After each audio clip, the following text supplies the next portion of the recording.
So recently something I have been thinking about a lot, and I kind of have a feeling other people might end up being in a similar boat, is when I did not really realize is how much I appreciated what each Need for Speed game tried to do until I really looked back at them. Now, this does come down to multiple different factors, guys, and I'm not going to lie either.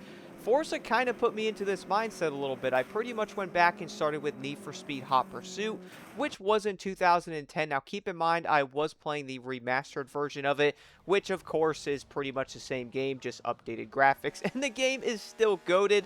I will put that out there, but I pretty much played Hot Pursuit all the way up until the most recent Need for Speed is Unbound because there isn't really anything else there.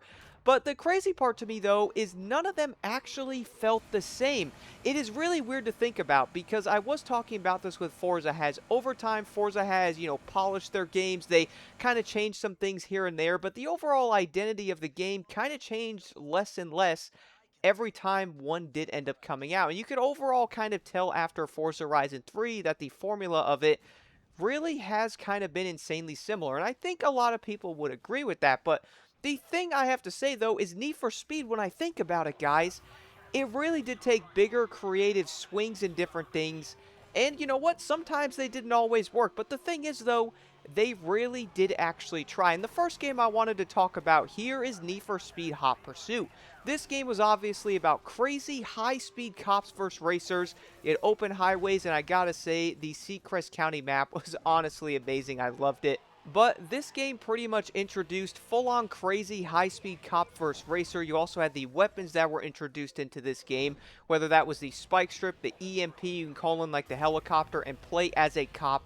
That was one of my favorite things about this game, and it was completely different than what we saw in the previous Need for Speed games from there, which was honestly really great. And the funniest part is, even to this day, a lot of people still say Hot Pursuit is one of the best Need for Speed games ever. It did not have a story to it, but the overall gameplay was just honestly top-notch on it. The next Need for Speed I went through from there, though, was Need for Speed The Run. This game was literally way different than Need for Speed Hot Pursuit in pretty much every single way.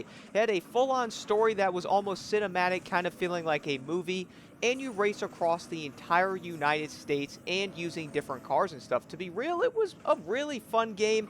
Yes, you could probably say some things about the handling, but to be honest though, I can play through the game literally right now all day and have a wonderful time on it. Just the scenery, the cars, the overall gameplay really is there in a lot of ways, and the run was way different than Hot Pursuit. The games did not feel similar whatsoever, but after the run though, we then look at Need for Speed Most Wanted. Now, I do understand this game is kind of in an odd spot with the people because we all kind of do know that Need for Speed Most Wanted kind of was on the side of a Burnout style game with real cars, and you don't have to twist my arm to make me play something like that, but it had more exploration. The multiplayer on the game was absolutely fantastic. It was really fun, to be real. Like, did the game have a story? No. The run had a really good story. Most Wanted kind of took a different direction. There was cars spawned around the map. You find them, you pretty much level them up, you do races, then you go after the most wanted drivers. Okay, that was kind of the biggest thing. The multiplayer was an all-out kind of brawl against other players. It was very entertaining, but again, it took a different direction than what the run did. But what's insane though is if we go after that and go to Need for Speed Rivals, this game was even more different than Most Wanted and the run, guys. You pretty much had a crazy tension as a cop or a racer. You go in there, you could be obviously a cop or a racer, wanted to put that out there, similar to Hot Pursuit, but it wasn't the same thing. There was weapons, but they put a different twist on it again. We'd have races, different style of events and different things. The cops felt different, the racers felt different. Wrecking them and all that and doing the longer races was insanely intense as a racer. And being a cop was also really fun, trying to wreck the other racers. You drive around, see someone driving around. Could be an NPC, could be a player. You know, we all do know the game is offline now, which is fine. At least it has an offline mode. But you'd pretty much jump in there and race a good amount, and you'd end up finding other NPCs, as I mentioned before. You can wreck them if you are a cop, you can race them if you are a racer. And it was a really fun overall chaotic racing game. Now, you could probably argue some things about it. Was it the best overall masterpiece for Need for Speed? Probably not. But you know what? The fun factor was there, and the overall different design was there from the previous Need for Speeds, guys. But here's what's crazy. We could go forward again. Need for Speed 2015, despite the handling being awful on the game, everyone kind of agreed with that. If the handling was better, I think a lot of people probably would have enjoyed the game for that aspect. But if you put the handling aside, though, the overall atmosphere of 2015 was honestly awesome with how they did the nighttime. I loved it. It was a callback to the old Need for Speed like Underground, which was very cool. I enjoyed it. The story was okay, was a little bit cringy in some places. A lot of the cars were pretty dope. And you could tell they saw Rivals, and seeing how the overall system was in Rivals, being a cop or racer, they took a different approach and kind of took a leap there. Even though, again, not all of it actually works, they still did end up trying it. They were like, you know what? Let's go back to the roots of how the old Need for Speed games were, and let's try it out. And it seems like a lot of people love this style. Of course, if the handling was a little bit better.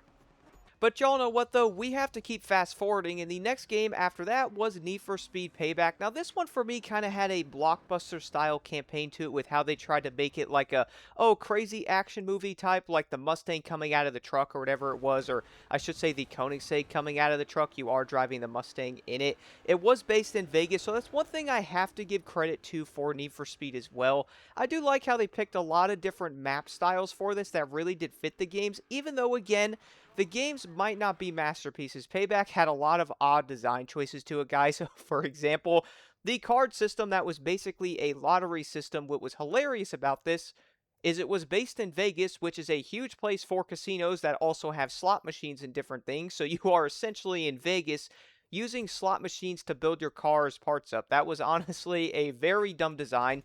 But I do admit they did try something different there, and again, this falls into the aspect of, well, it didn't work all that great, and they definitely don't want to do that again, so they probably looked at that and went, okay, so we're based in Vegas, we did have a pretty cool campaign here, we had some other stuff people did like here and there, and you know what, let's move over now and look at Need for Speed Heat, awfully known as one of the best Need for Speed games in the modern era. Need for Speed Heat basically split the gameplay from the daytime racing to illegal nighttime activities with police. And to be real, this design was honestly very cool. And the funny part is this design was different than every single Need for Speed before it. You could not switch from daytime to nighttime in those. You could essentially jump into daytime and grind a lot of money, do some races against other racers, and then you know what? I'm kind of feeling a little wild. Go into nighttime, go against police, SWAT trucks, like the big trucks that would come after you that were also in Most Wanted. You have police everywhere, higher heat levels, way more things that you can lose, like the RP or the leveling and all that. So it was way different than what the other Need for Speeds did. And to be real, guys, I genuinely enjoyed Need for Speed Heat so much. Now, was the campaign good? To be real, yeah, the campaign was pretty good. Now, it was kind of short, and you could tell EA probably slashed it down and pretty much dumbed down the game a lot before they ended up putting it out, which is super unfortunate, but this game still tried to do a little twist there and something creative. Switching the gameplay from daytime to nighttime like that was very cool, and then having the overall setup with being super intense at nighttime really had a fun gameplay aspect for Need for Speed Heat. But the crazy part is, though, if you jumped on Heat, then went on to Payback, and then even played 2015, all of those games felt completely different in every single way. It's kind of insane, guys. It really made me miss it a lot. Going back and playing these games made me go, dang, it's not that every single Need for Speed game was amazing or anything, because, again, they had their issues, they had their flaws, but every single game really felt like it had its own identity, and that kind of brings me into the next one, which is Need for Speed Unbound. Now, this game really did experiment a lot with some of the weird design choices on it, some of which can be the overall animated style, bold visual styling of the characters and how the game did look. It kind of had the effects that we never saw and stuff. So yeah, they did end up taking another turn with this, and a lot of people liked it. A lot of people did not. It was kind of a mix there. But again, though, I gotta give them credit for really taking a risk here and actually doing something different, guys. Like, this is something I really noticed about Need for Speed that did not hit me until after I started looking at Forza, and I did notice that, yeah, the games have changed a little bit here and there, but the overall formula to 4 to 6, man, it is so dang similar, and I think that formula made me go, dang, well, you know what, let me think about Need for Speed, let me play these games again, kind of in order and go back. Now, we all do know the run is on the old gen console, so you can't play that on the new ones. I wish you could.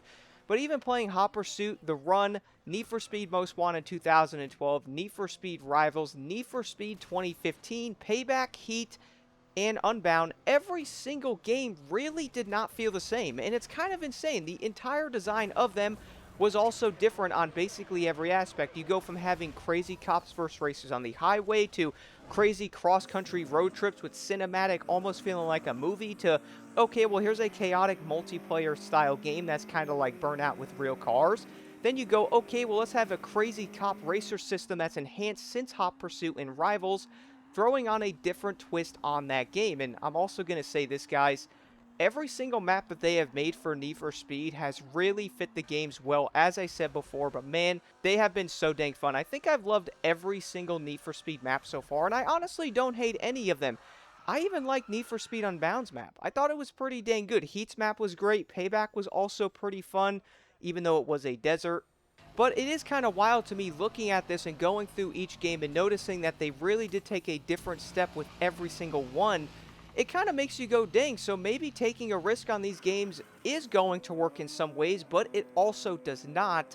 And I'm kind of looking at this going, no, take the risks, do different things, and you know what? Some people may not like it, but I guarantee you a lot of people might look back at this stuff similar to I am and go, dang, well, at least they really tried to do something different with these racing games. At least it wasn't the same Need for Speed game 7 times in a row. You race against cops, you have to upgrade your car, that is pretty much it. Imagine, guys, if the last 4 or 5 Need for Speed games had the exact same design in them, alright? Imagine that for a minute. It would probably get pretty boring, and guess what? The formula would almost feel kind of, I'm not excited for this anymore. Or, oh, look, another Need for Speed game. It's probably just like the other 4. The crazy part is, though, if you look at the last 4 or 5 Need for Speed games, and again, I have to emphasize this, they were not masterpieces, okay? They all had their issues, but you know what, though? They still felt fun, and they did not feel the same, which is something I have to give credit for. It is something I think some of these games need to do, and you know what? Forza can also kind of take notes of this. Like, is Need for Speed in a great place now? Probably not, but I also blame EA on that for what they were doing to Need for Speed. The crazy part is Unbound was actually doing pretty dang good, at least for the update side of it. I mean, many of the updates for me on that game were really fun. They offered a lot of stuff. The pass on there had 75 levels, a lot of things to get. The game modes were really fun as well. Like, I think overall it was pretty dang solid, and it showed that they could easily support a game like this if they really wanted to. And it kind of makes me go, EA, y'all really do have a gold mine of ideas here in these games. And I think if you could combine them and make a racing game, how all of these were set up, but looking at the old ones like Underground, Most Wanted, and all that stuff, you guys really could make literally one of the best racing games ever. And the thing is, the entire genre kind of needs it. I'm going to be also kind of 100% with this, guys. I do miss Need for Speed. I really do. And thinking back to this makes me miss the series even more. It kind of made me go back and want to play a lot of these games again. I mean, heck, I might even play through the run again. I might go and start playing Hot Pursuit more. I might even jump on 2012 on Steam.